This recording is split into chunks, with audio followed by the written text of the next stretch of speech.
Hello students, today we will do two poems, Dust of Snow and Fire and Ice. These are two separate poems. These are two very short poems written by Robert Frost. Okay, so let's see something about Robert Frost. Robert Frost he was a great American poet. He born on 1874, died in 1963. His was popular not only in America but also in England. He started his glorious career as a poet from England.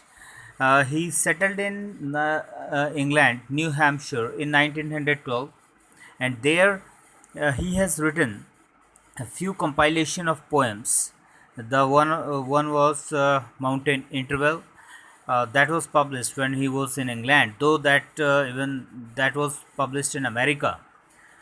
But he got all such kind of opportunity to become a great poet from England. That is why he is popular in England also. And then he came back to America in 1915, and there he had written a number of poems, and he became so popular. He won Pulitzer Prize for 4 times. He was nominated for 30 times, and even when John F. Kennedy, American president, he died. He was uh, in his last days. He called Robert Frost to narrate one poem for him. Okay, and even Jawaharlal Nehru, he always kept one of his great poem, that was stopping by woods on a snowy evening. The four lines which he always kept on his table, those are: the woods are lovely, dark and deep, but I have promises to keep, and miles before I sleep. And miles to go before I sleep, and miles to go before I sleep. Okay, these two lines are repeated at the last. Okay, so let me just explain a brief about these four lines. These are very motivating lines. The woods are lovely, dark, and deep. Means all those fascinating things in the world which attract us. Okay, uh, we are surrounded by all such kind of things which always keep on attracting us and distract us from our goal. So, but I have promises to keep. And here he says, I have promises myself that I have to go a long way. I have to achieve a long number of things in my life. I have to achieve my goal. So he says himself, and miles to go before I sleep. Before taking rest or before enjoying myself, I have to go. I have to uh, go uh, a long way and miles to go before I sleep. Okay. All right. So let's start the first poem of Robert Frost, "Dust of Snow." I hope you all have this content.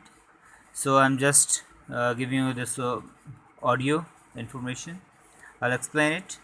Dust of snow, the way a crow shook down on me, the dust of snow from a hemlock tree,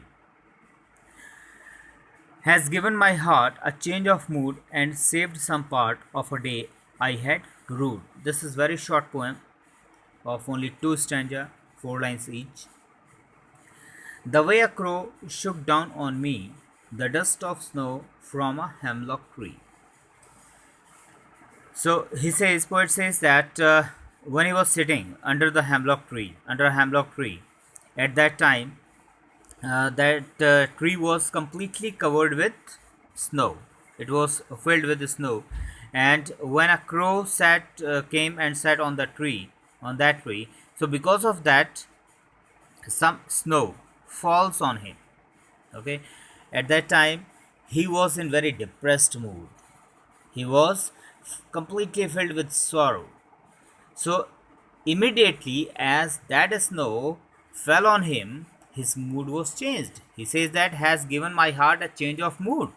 So because of that, his mood was completely changed and he became happy and saved some part of a day I had rued. And he says he admitted that, whatever the day he has already ruined. But because of this incident, when that snow fell on him, and because of that, he had saved the rest of his day. Okay, so this is very small poem, and the message which Robert Frost wants to convey through this poem is that the touch of nature can change our mood. Okay, so uh, he's also like those romantic poets which were there in 19th century, like William Wordsworth, T.S. Coleridge, all those romantic poets. But there is a little bit difference in between these poets, Robert Frost and those poets, that those romantic poets have always showed one side of nature.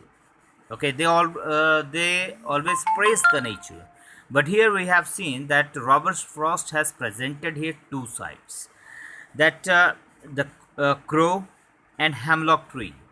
Okay, here crow and hemlock tree both are presenting his depressed mood.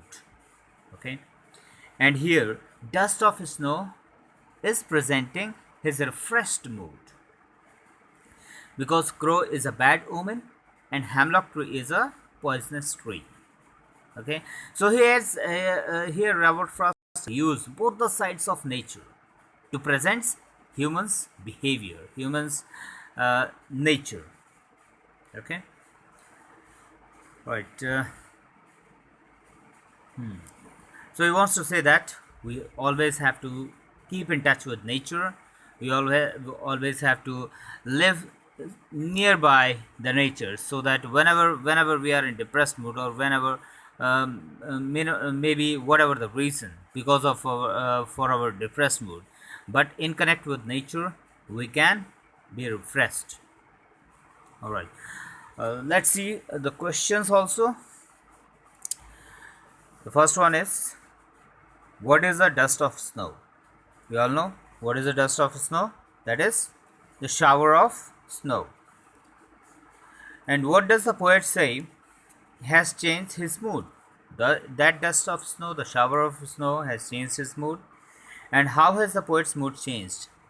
How? Because of that touch of nature. When that he got that shower of snow, at that time his mood was refreshed. He became happy.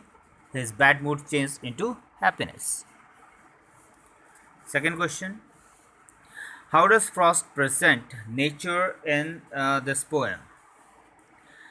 Okay, so here I would say that Frost presents both the sides of nature, even the bad side, the dark side of nature, and also the happy and good side of nature. Here, few examples are given here. First one: what are the birds that are usually named in poems? We have seen that usually we have seen that like manna or uh, number of birds like peacock, myna, and cuckoo. These words are always used in any poem. But here he has used crow, so that is dark side and bad omen. The next part of the question is: do you think crow is often mentioned in poems? No, not at all.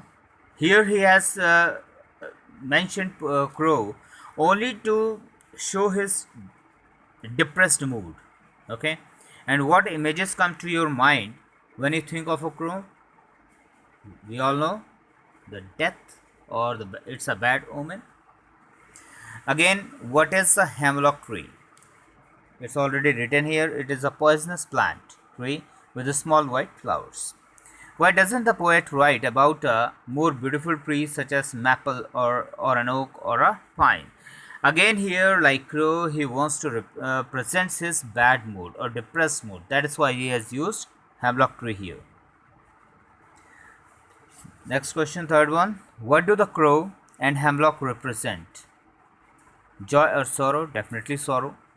What does the dust of snow that the crow shakes off a hemlock tree stands for? That is for happiness. That is stands for happiness, refreshed mood. Alright, so these are the questions of test of snow. I hope that you all understood. Okay, in the next audio I'll cover this fire and ice. Next one. Thank you.